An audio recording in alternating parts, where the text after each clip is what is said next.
সম্মানিত প্রিয় বন্ধুরা, আজকের কন্টেন্টটি তৈরি করছি।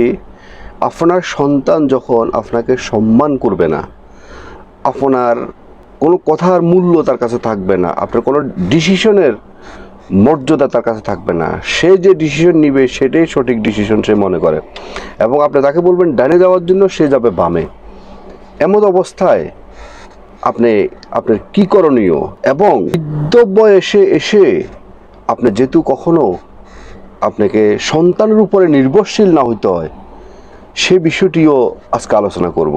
কারণ বর্তমানের যে অবস্থা, বৃদ্ধ বয়সে এসে যে আপনার সন্তানের উপর আপনি নির্ভরশীল হবেন, আপনার সন্তান আপনাকে খাওয়াবে, পড়াবে, আপনাকে যত্ন নেবে, এটার কোনো গ্যারান্টি নেই। কারণ হচ্ছে একটা সময় এসে বা বিয়ে শাদী করার পরেও অনেক সময় সন্তানদের বাবা মাদের উপরে তাদের ভূমিকাটা অনেক সময় চেঞ্জ হয়ে যায়। যে কোনো কারণে যখন সন্তানদের বাবা মাদের উপরে যখন ভূমিকা চেঞ্জ হয়ে যায়, তখন অসহায় পড়ে। তাদের ভূমিকা চেঞ্জ হওয়ার পূর্বেই আপনার ভূমিকা চেঞ্জ করে আপনার জীবনকে আপনার সামনের দিকে এগিয়ে নিয়ে যাবেন। তাহলে আপনি কখনো বৃদ্ধ বয়সও তাদের উপরে নির্ভরশীল হতে হবে না। পাশাপাশি বর্তমানে কখনো আপনার যে তারা যে আপনাকে অসম্মান করতেছে, সেই অসম্মানটা আর না করে তারা আপনাকে দেখবেন যে সম্মান করতে বাধ্য হবে। এবং বর্তমানে আপনার নিশ্চয়ই পত্রপত্রিকা দেখলে আপনারা জানতে পারেন যে আজকে বর্তমানে সন্তানদের ভূমিকা এমনটা চেঞ্জ হয়ে গেছে, সন্তানেরা বাবা মাকে যে খাওয়াবে, পড়াবে, এটার জন্য অনেক সময় মেল দরবারের প্রয়োজন হয়, সালিশের প্রয়োজন হয়। সেখান থেকে ডিসাইড করা হয় যে তুমি তোমার বাবা মাকে এক সপ্তাহ খাওয়াবে, তোমার মাকে এক সপ্তাহ খাওয়াবে, তুমি তোমার বাবাকে এক সপ্তাহ খাওয়াবে, এরকম অনেক ডিসিশন আসে। এবং আপনারা আরও পত্রপত্রিকা দেখবেন যে আরও জঘন্যতম, বাবা মাকে সন্তানের হাতে নিহত হইতে হয়, আহত হইতে হয়, এরকম অনেক দুর্ভাগ্য সত্য ঘটনা আপনারা নিশ্চয়ই দেখতে পারতেছেন। আপনি হয়তো বা ভাবছেন যে আমি তো আমার সন্তানের জন্য জীবনে অনেক কিছু করছি, তার জন্য আমি আমার জীবনের স্বাদ আহ্লাদ সমস্ত কিছুকে আমি বিসর্জন দিয়ে এক পাশে রেখে তাদের ভবিষ্যতের জন্য, তাদের সুখের জন্য আমি জীবনে সব কিছু করলাম, তারা কেন আজকে আমাকে এভাবে অবহেলা করতেছে? এটা সময় পরিবর্তন হয়ে গেছে। তারা যখন এই ভূমিকাটা নিবে, তার আগেই আপনার ভূমিকা নিয়ে বসে থাকবেন এবং আপনার ভূমিকা নিয়ে সামনের দিকে এগিয়ে যাবেন। তাহলে আপনার বৃদ্ধ বয়সে আপনি কখনো সমস্যা পড়বেন না, কারোর উপরে নির্ভরশীল হতে হবে না, এবং আপনি নিজে স্বয়ংসম্পূর্ণ থাকবেন। এবং যারা আপনার সন্তানরা যারা আপনাকে অসম্মান করতেছে, তারা দেখবেন যে আপনাকে কীভাবে সম্মান করবে আপনি চিন্তা করতে পারবেন না। তো চলুন, প্রথমে সন্তানের স্বীকৃতির পিছনে কখনো দৌড়াবেন না। যে আপনি সন্তানের জন্য অনেক কিছু করছেন, অনেক কষ্ট করছেন, নিজে না খেয়ে না পরে তাদের জন্য সব কিছু করছেন, আজকে তাদের কাছে আপনি স্বীকৃতি চাচ্ছেন, তারা আপনাকে খাওয়াবে, পড়াবে, আপনাকে সম্মান করবে, কিন্তু দেখা যাচ্ছে তাদের ভূমিকাটা এমনভাবে চেঞ্জ হয়েছে, তারা এসবের কোনো কিছুর মধ্যে নেয়। তারা তাদের মতো করে ব্যস্ত আছে। বরঞ্চ আপনি তাদেরকে যখন ফোন করেন, তার সাথে বিরক্ত হয়, তাদেরকে যখন স্নেহ করতে যান, ভালোবাসতে যান, তারা ততই বেশি আপনার প্রতি বিরক্ত হয়। আর আপনি তখন যদি কোনো রাগ করে যদি তাদেরকে আপনি বুঝাতে যান যে তোমাদের জন্য আমি কি না করছি, যদি আপনি তাদেরকে বুঝাতে যান যে আপনি তাদের জন্য এত কষ্ট করছেন, এত কিছু করছেন শুধু তাদের থেকে স্বীকৃতি পাওয়ার জন্য, তাদের থেকে আবার পুনরায় ভালোবাসা পাওয়ার জন্য, এটা যদি তাদেরকে বুঝাতে যান, তাহলে ওরা আপনাকে কখনো সম্মান করবে না। আর রাগ করে কখনো সমাধান করা যাবে না, বরঞ্চ আপনি সাইলেন্ট হয়ে যাবেন, একদম কোল ব্রেনে, কোল মাথা ওদের সাথে কথাবার্তা বলবেন, প্রয়োজনে সীমারেখা দিয়ে দিবেন যে দেখো, তোমরা যদি আমার সাথে যদি কথা বলতে, যদি সম্মানভাবে কথা বলতে না পারো, তাহলে তোমরা প্রয়োজনে আমার সাথে তোমরা খুব বেশি মিশার প্রয়োজন নেই, তাতে করে আমাদের সম্পর্কটা ঠিক থাকবে। এইভাবে তাদেরকে একটা সীমারেখা দিয়ে দেন।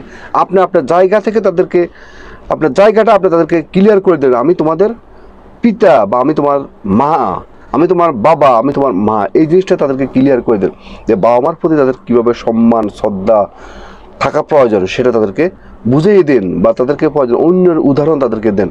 তাদের সাথে তর্ক করার প্রয়োজন নাই। তার পাশাপাশি আপনি এখন তো চলছে, এবং আপনি যখন বৃদ্ধ অবস্থা হবেন, তখন যদি আপনি সন্তান উপরে যেহেতু নির্ভরশীল না হইতে হয়, আপনি এখন থেকে আপনি যাই করেন সেই করার ইনকাম থেকে কিছু কিছু টাকা আপনি সঞ্চয় হিসেবে রাখুন। সেই সঞ্চয়ের টাকাটা আপনাকে দেখবেন যে অনেক মূল্যবান করে তুলবে।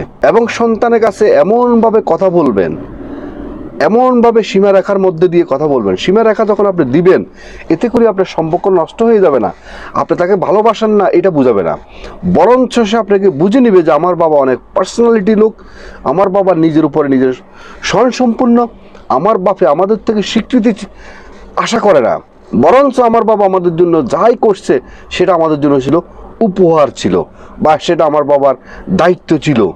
তখন দেখবেন যে তারা আপনাকে সম্মান করতে বাধ্য হবে। এবং আপনি যে সন্তানের কাছে সম্মান পাবেন না সে সন্তানের কাছে আপনি বারবার ধর্ণা দেওয়ার প্রয়োজন নাই, এবং তাকে স্নেহ করতে যাওয়ার প্রয়োজন নাই, তাকে আপনি বুঝাইতে যাওয়ার প্রয়োজন নাই যে আমি তোমার জন্য কি না করছি, আজকে তুমি কেন আজকে আমার কোনো কথা শুনতেছো না, আমার কথার কোনো মর্যাদা দিচ্ছ না, বা আমাকে কেন অসম্মান করে কথা বলো।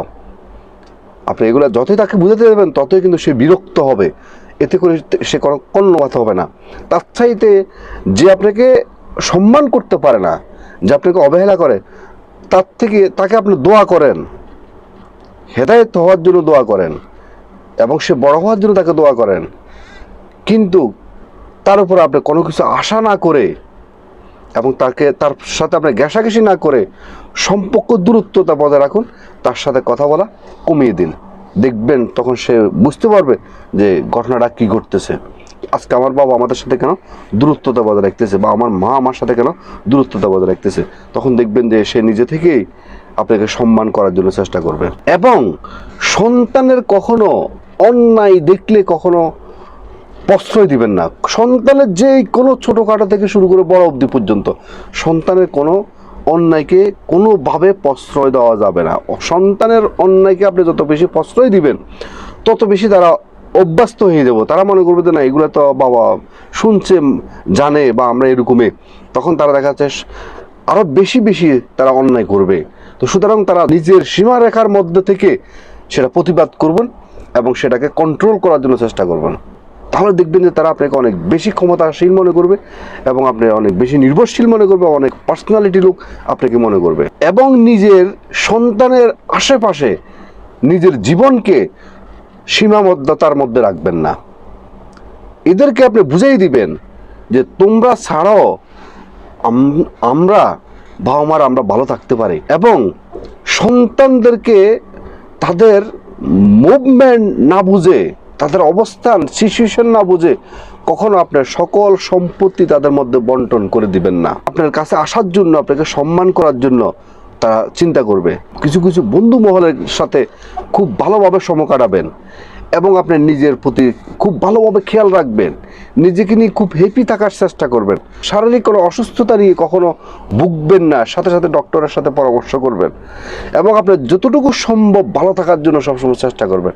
এই সব কিছু মিলে আপনার সন্তানদেরকে আপনি বুঝিয়ে দিবেন যে তোমরা ছাড়াও আমরা ভালো থাকতে পারি, আমরা আমাদের জায়গা স্বয়ংসম্পূর্ণ।